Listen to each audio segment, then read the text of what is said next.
Hi everyone and welcome to the Timeless History channel with me, Derek, aka Sal, the Omega Enthusiast.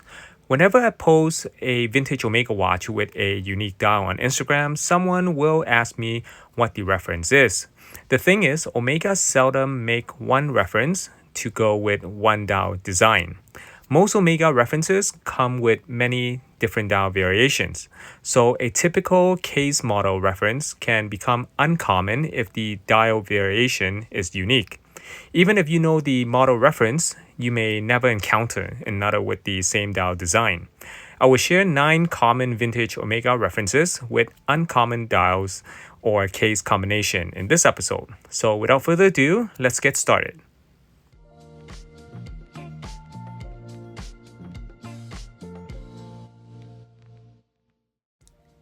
The first piece is one of the most popular Omega references and a first generation Seamaster model introduced in 1948. The reference number is CK2576, and this piece dates to 1952. The same reference came in 2 different case designs.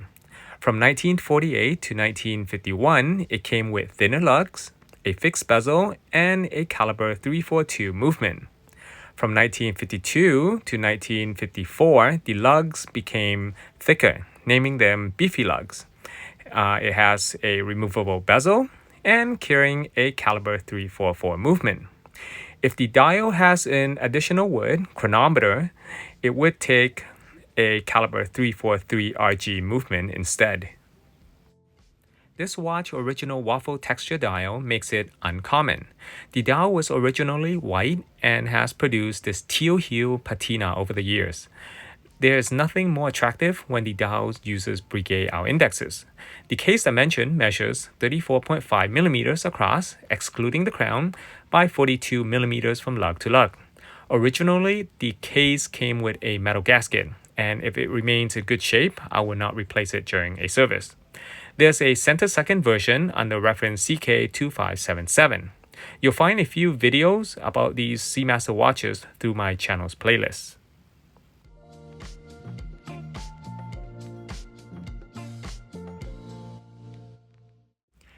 The second piece is a first-generation Omega reference 166.010 under model reference KO14744, introduced in 1958 and lasted until 1961.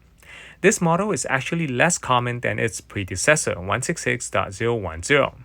What makes this particular watch uncommon is the two-tone case with its original matching beads of rice metal bracelet. There are 2 things I always look for whenever I come across this reference. The crystal metal tension ring on this watch, which is much broader than a regular tension ring, and the correct original sign crown that is difficult to find a replacement for is different from a Seamaster DeVille crown, which is quite common, but they both look quite similar. If you cannot differentiate between reference 14744 and 166.010, ask the watch owners or the seller for a photo of the case back, and you'll be able to see the differences. This watch dates to 1958 and carries a 17-jewel Omega caliber 502 automatic movement. Notice the OXG on the balance bridge, which you'll see in a short bit, which indicates this watch was sold to the US market. The international version will not show OXG on the balance bridge. Instead, the caliber would be 503 with 20 jewels. The case dimension measures 35 millimeters, excluding the crown, by 43.6 millimeters from lug to lug. So basically, if you see OXG on the balance bridge, then the movement caliber will be 502. And if you do not see that, then the movement caliber will be 503.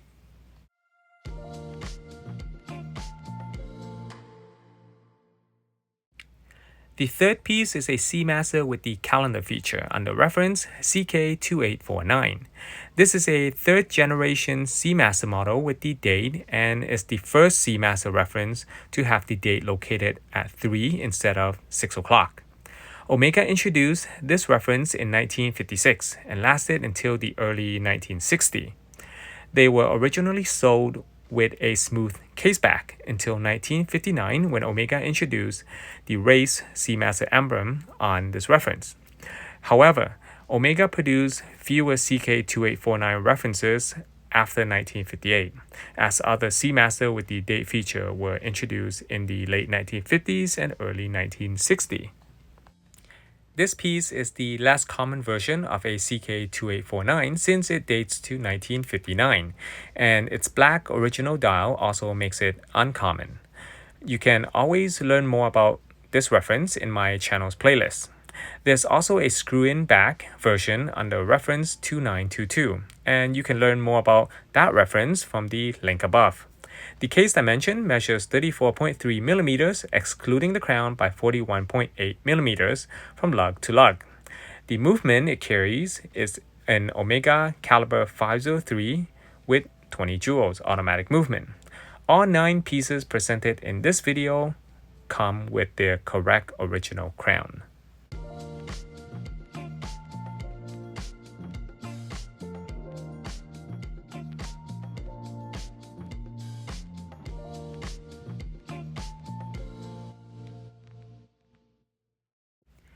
The fourth piece is interesting due to its uncommon checker pattern original dial. The case reference on this watch is CK14765, which was introduced in 1959 and lasted until 1962. It is considered a first-generation Seamaster DeVille model. However, Omega did not include the word DeVille on the dial until late 1962, so some collector or dealers will describe it as a pre-DeVille model. Seamaster DeVille is one of the most popular models of the 1960s. If you've been collecting or studying vintage Omega watches, the first thing that comes to mind when discussing a Seamaster DeVille is its uni-shell case design. The movement and dial can only exit through the top after removing the crystal. Follow the link above to watch an instructional video I made about taking this watch apart and assembling it back. CK14765 came with a caliber 550 with 17 joules, or 552 with 24 joules. The US market version would carry a caliber 550, like the one you see in this video, and the international version would have a 552 movement. Over a dozen dial designs are available for a Seamaster DeVille watch, but almost all of its unique designs are from the US market. Seamaster DeVille came in several case references and various case material. The case dimension measures 34.2 millimeters excluding the crown by 40.4 millimeters from lug to lug.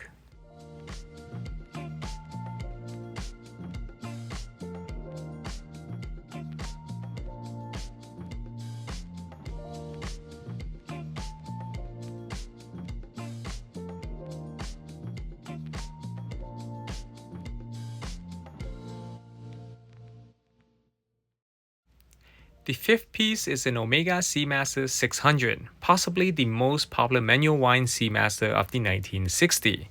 Like the Seamaster DeVille, the Seamaster 600 model has many different dial variations. The dial version on this piece is uncommon due to its circular texture finish with faux Arabic hour indexes. There are 4 Seamaster 600 references. You can learn everything about them from the link above. The piece in this video is under reference 135.011 and dates to 1966. The 600 that you see on the dial does not mean this watch can reach 600 meters, but it refers to the caliber 600 series movement the model carries. Reference 135.011 can come with a caliber 600 with a swan neck regulator or a caliber 601 with a pointer regulator. Even though they are not big watches, they have become highly collectible for their good looks and makes a great casual or dress watch. The case dimension measures 34.5 millimeters, excluding the crown, by 39.5 millimeters from lug to lug.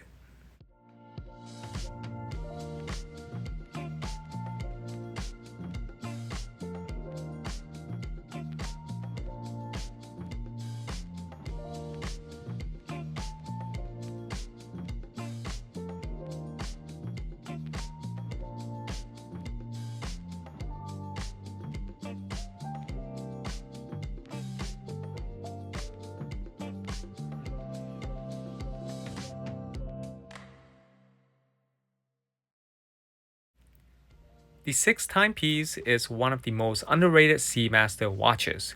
It usually costs less than other Seamaster references.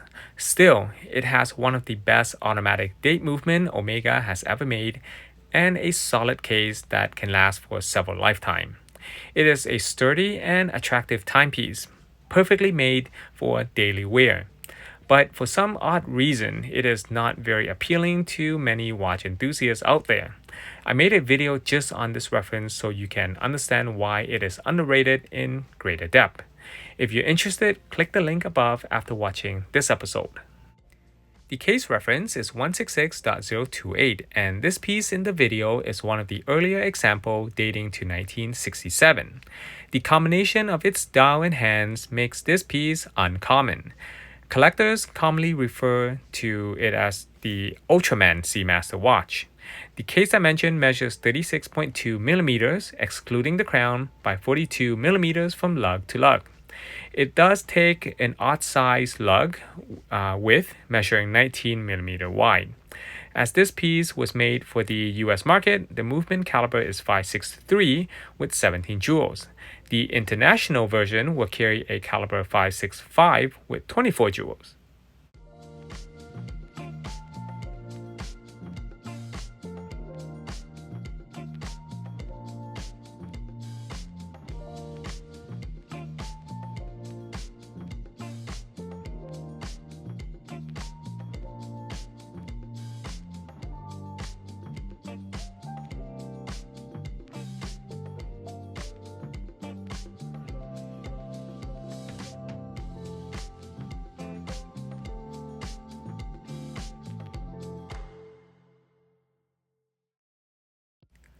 Watch number 7 is commonly mistaken for a Seamaster DeVille, but is less collectible than a Seamaster DeVille. It is like the automatic version of a Seamaster 600. This timepiece case reference is 165.002, and it is available in many dial variation. Two of the highly collectible dial variation are the one presented in this video, known as the Seamaster 300 Companion, which is this piece, and the Railmaster dial that you saw at the beginning of this video. They are also the rarest dial version in this reference. The dial variation of this watch can significantly affect its value. The most unique feature of this timepiece is the sweep second hand with the luminous center. Some collectors mistake the second hand for a generic one and replace it with a regular Omega sweep second hand. Please do not do that if you own this identical watch. This piece dates to 1967 and has a case measurement of 34.6 millimeters, excluding the crown by 40.3 millimeters from lug to lug. Since this one was sold to the US market, the movement caliber is 550 with 17 jewels. The international version would carry a caliber 552 automatic movement with 24 jewels.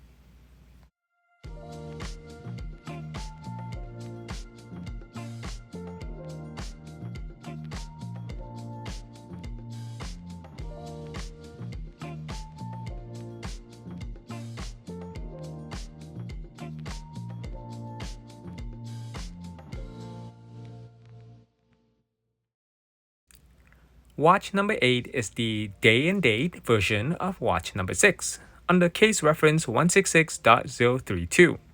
This piece is uncommon because it comes with its original metal bracelet. This reference is famous for its glittering or sparkling dial. Similar to watch number 6, this reference comes with 3 different calibers.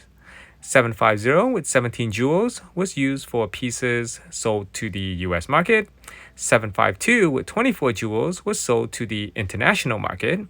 And 751 with 24 jewels was used in the chronometer version. In case you wonder why this case reference 166.032 also includes a second reference number 168.023 inside its case, it is because the case is shared with the chronometer version. This watch case dimension is 36.5 millimeters, excluding the crown by 42.2 millimeters from lug to lug. If you enjoy watching this video, please give it a thumbs up and consider subscribing to this channel.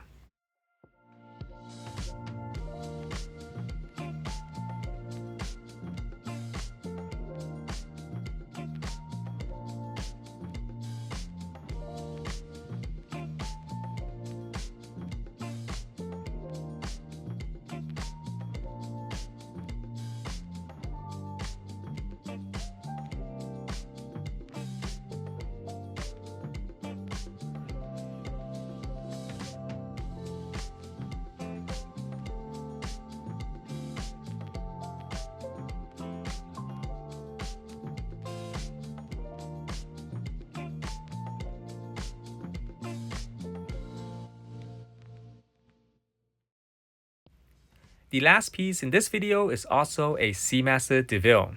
However, this is a US reference from the Norman Morris collection, which means there is no international version of this watch. And each case reference only come with one type of case material and caliber. So the case reference for this watch is KM6292, and the case material is made of 14K gold fill. To learn more about the Norman Morris US collection, click the link above to watch that episode. I have encountered many Seamaster DeVille dial variation, but this version is the first I've seen.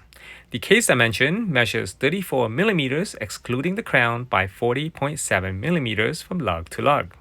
This piece carries an Omega caliber 563 automatic movement and has a quick set date feature.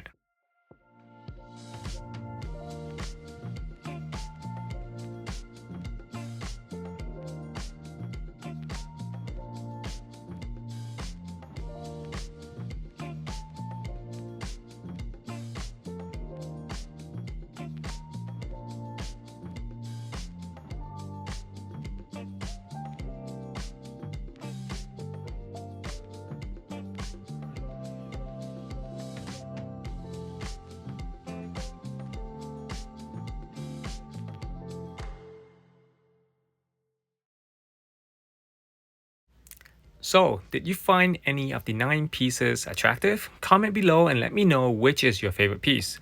Make sure to give this video a thumbs up so YouTube can share this channel with other accounts. You can always support my work on Patreon. I hope you find this video helpful, and as always, have learned something new from watching my video. Thank you for watching my content, and I look forward to seeing you in the next episode.